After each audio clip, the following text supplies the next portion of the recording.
Welcome to the Story Learning Podcast, regular doses of language learning tips and motivation to help you become fluent in any language. With me, Olly Richards. For language programs, books, free resources, and much more, visit StoryLearning.com. Good morning, everybody. Welcome back to the I Will Teach You a Language podcast. Hope you're having a great day. If you're new here, well, hopefully you're learning languages, because if you are, then you're in luck. This is the place where, over 279 episodes, we have talked at great length and in a lot of depth about how to learn a new language, the techniques, the tricks, the methods that the world's top language learners use to learn new languages quickly, easily, effectively, and in a fun way as well. So I hope you enjoy what you are about to hear. If you have been listening to the podcast for a while, many of you guys who email in, I know, have been listening to the podcast for quite some time. I've got a question for you. Have you ever left a review of the podcast? Now, I know whenever anybody says this, you're like, oh, not again. But here's the thing. Like, I do this podcast every week, twice a week, and I love it. It's like, for me, I just get to open my mouth and talk about languages is brilliant. But I also kind of, I need people to listen to the podcast. And the best way to make sure the podcast carries on and that I keep making it is for new people to also discover it. So if you haven't left a review of the podcast on iTunes or anywhere else for that matter, please, please, please do. You can pause this. It only takes a couple of seconds to do it.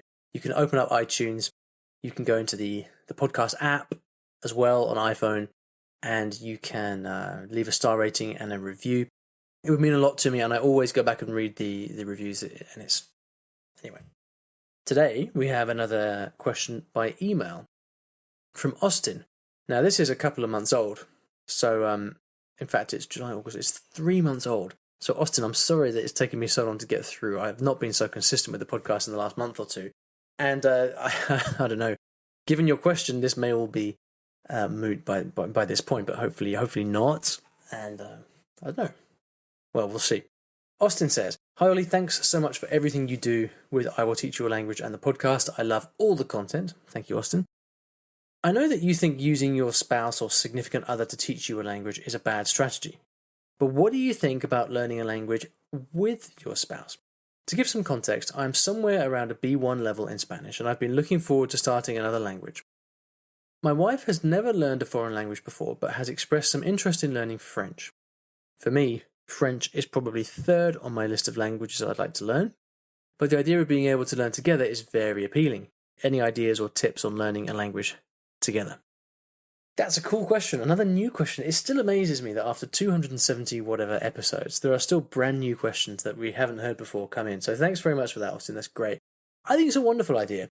I think it's not without its complications, but I think it's a great idea because also, I mean, in that situation, it's not just about the language, right? It's about spending time together, learning things, new things together, being able to go on holiday to France together. Like, it's about so much more than the language. So really, I think anything I say about the efficacy or potential stumbling blocks of, learning a language together with your wife, it really is neither here nor there. I think you should definitely do it if that's something that you'd like to do together. I think that really is the most important point of all.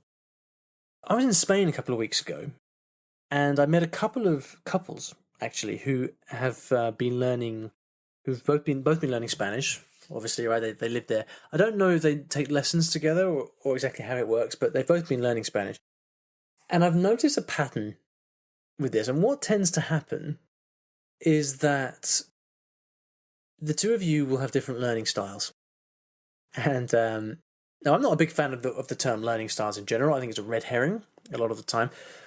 Let's say preferences, different ways, different preferences in learning.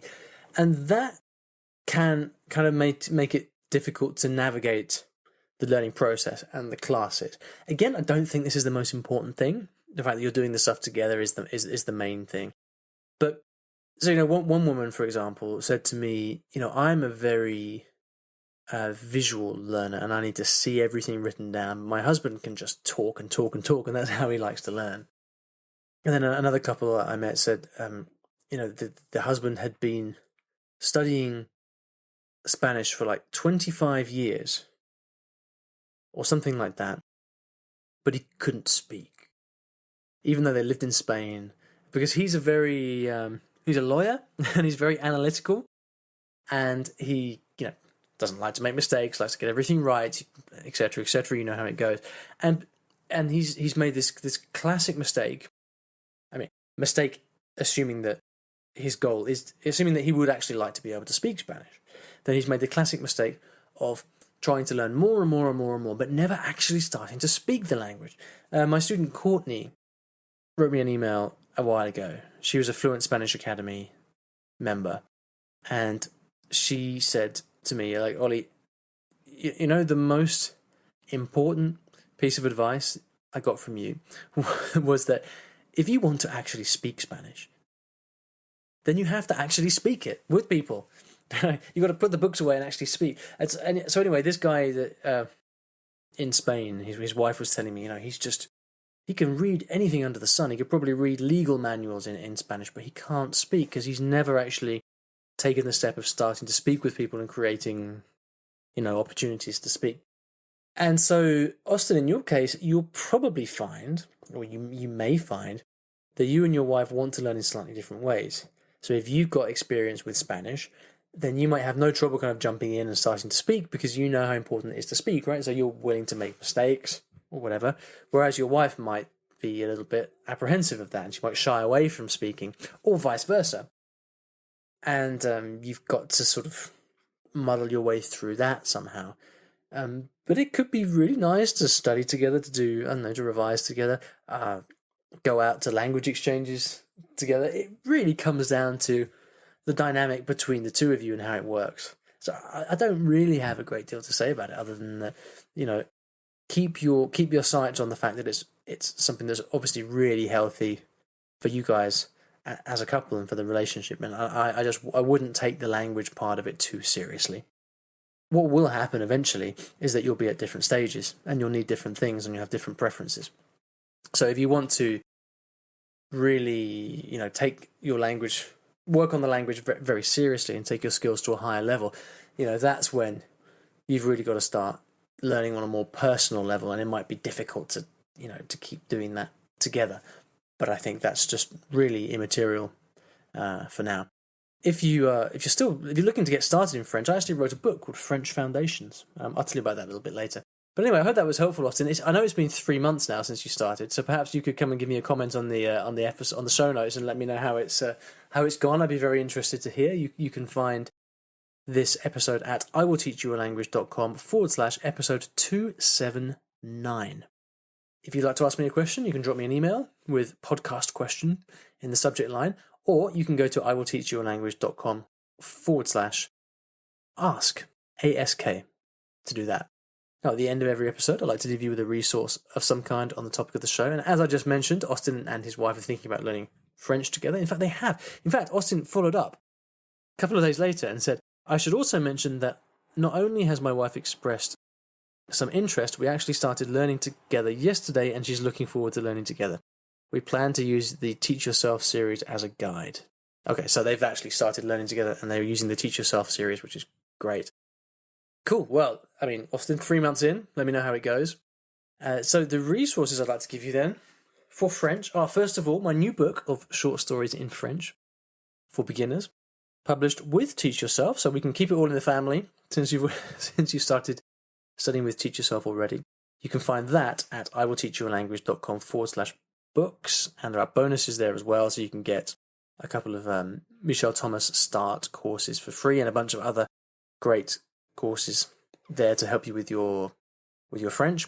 There's also a book called French Foundations I wrote. This was a bit of an experiment last year. Really, I wanted to write a different kind of book, and it's basically what I aim to do is teach you all the fundamentals of French in 2 weeks. Now, notice that I say teach you the fundamentals, not help you master the fundamentals, because that will take a lot longer. But my approach to this is basically, look, if you can look over all the main grammar points of French, and you get like a map in your mind of all the main things you'll need to learn in French, then that will make it much easier when you come on to encounter these things in stories and things like that later on.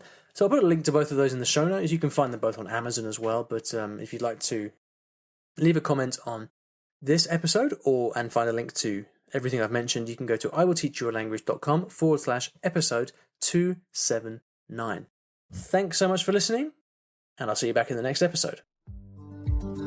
Thanks for listening to today's episode, and in case you didn't already know, I teach languages in a rather unusual way through stories. Now, stories are a great way to learn a new language because when you're engrossed in a story, you remember things more easily, and the mechanics of the language just start clicking inside your brain. It's quite something, and if you'd like to find out how you can learn a new language or improve your skills in a language that you already know and do it with the power of stories, then you should check out my free Story Learning Kit, which will teach you exactly how this method works and how you can use it yourself to learn a new language.